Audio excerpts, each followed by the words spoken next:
आजकाल जवळजवळ सर्वच घरांमध्ये नैसर्गिक गॅसच्या माध्यमातून स्वयंपाक बनवला जातो. हा गॅस अतिज्वलनशील असल्यानं तो वापरण्यासाठी महिलांनी विशेष काळजी घेणं गरजेचं असतं.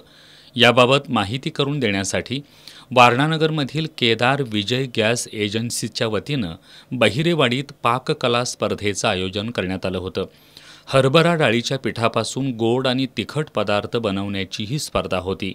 या स्पर्धेत 50 महिलांनी सहभाग नोंदवला. स्पर्धेसाठी 45 मिनिटांचा अवधी होता. या स्पर्धेदरम्यान अनेक महिलांनी पिठलं भाकर, अळूच्या वड्या, पुरणपोळी, शेव बेसनची इडली, बेसनचं माडगं, बेसनच्या गाठींची गिरवी असे अनेक पदार्थ बनवले होते. या पाककला स्पर्धेत प्रथम क्रमांकाचं बक्षीस सोनाली विक्रम पाटील यांना मिळालं. त्यांनी 2 वर्षांचं बाळ कडेवर घेऊन खमंग आणि खुसखुशीत असे बेसनचे लाडू बनवले होते. पाककृती आवरल्यानंतर त्या पदार्थांची मांडणी आणि विश्लेषणही त्यांनी समर्पकरित्या केलं होतं. दुसऱ्या क्रमांकाचं बक्षीस नेहा निलेश आवटी यांच्या पुदिना शेवला देण्यात आलं.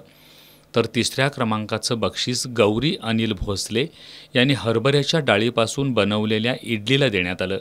विजेत्या महिलांना वारणा महिला पतसंस्थेच्या अध्यक्षा शुभालक्ष्मी कोरे यांच्या हस्ते गौरवण्यात आलं.